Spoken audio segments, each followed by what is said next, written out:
ध्यान से देखिए, 8वें रास्ते के नवविवाहित जोड़े को जापानी सैनिकों ने इतनी बुरी तरह परेशान कर दिया कि उनके पास और कोई रास्ता नहीं बचा।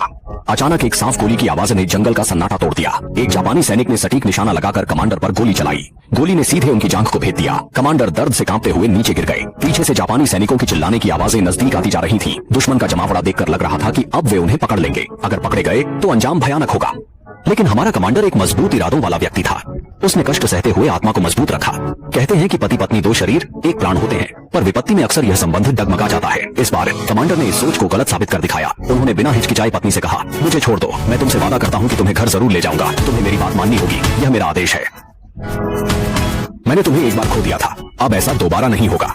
असल में यह जोड़ा बचपन से एक साथ बड़ा हुआ था। उनके बीच का रिश्ता गहरा था। शादी का पंजीकरण करके वे अभी उत्सव मनाने का समय भी नहीं निकाल पाए थे कि जापानी सैनिकों ने हमला कर दिया। इसमें समय बर्बाद नहीं करते हुए वे एक साथ सेना में शामिल हो गए और पहाड़ियों में जापानी सैनिकों के खिलाफ लड़ाई लड़ने लगे। अब जापानी सैनिकों की बड़ी टीम उस जगह पर पहुंच गई जहां कमांडर को गोली लगी थी। एक तेज नजर वाले जापानी सैनिक ने पत्तियों पर खून का धब्बा देख लिया। जापानी अधिकारी ने तुरंत आदेश दिया और लोग खून के निशान का पीछा करके इस तरफ आने लगे। कमांडर का माथा पसीने से भीग गया था। उन्होंने तुरंत अपनी पत्नी को पास की घनी झाड़ियों में धकेल दिया। जैसे ही वे अपनी पत्नी को छिपाते हैं, अचानक सेना के बूटों की पत्तों पर दबने की आवाज पास आती है। हर कदम उनके दिल के करीब लगता है। कमांडर अपनी बंदूक की तलाश करते हैं, लेकिन वह पहले ही खाली हो चुकी थी। इसी पल में उड़ीसा आए। पत्नी ने बिना कोई शब्द बोले अपनी बंदूक कमांडर के हाथ में रख दी। कमांडर ने जल्दी से मैगजीन निकाली और देखा कि उसमें बस एक ही गोली बची है। उनका दिल भारी हो गया। पत्नी ने कहा, मुझे वादा करो कि मुझे जापानी सैनिकों के हाथ नहीं पड़ने दोगे। अपनी होने वाली पत्नी को देखकर, जो उनके साथ मरने को तैयार थी, कमांडर की आंखें गीली हो गईं। वे दांत भींचते हुए मैगजीन वापस लौट करते हैं। स्टिल है नाई। बंदूक की भर्ती की आवाज गहरी और निराशाजनक होती है। जापानी सैनिकों के कदमों की आवाज निकल आने के साथ और तेज हो रही थी। पत्नी अब अपने आंसुओं को रोक नहीं पाई। वह सहमति हुई कमांडर का हाथ पकड़ लेती है। कमांडर उनकी आंखों में गहराई से देखते हुए कहते हैं, इस जीवन में तुमसे मिल पाया, यह मेरे लिए सौभाग्य था। चलो हम साथ मरें, अगले जन्म में भी हम पति पत्नी बनेंगे। दोनों ने एक दूसरे को कसकर गले लगाया। आंसू और मिट्टी उनके चेहरों पर बह गए। मौत को स्वीकार करने को तैयार हो गए।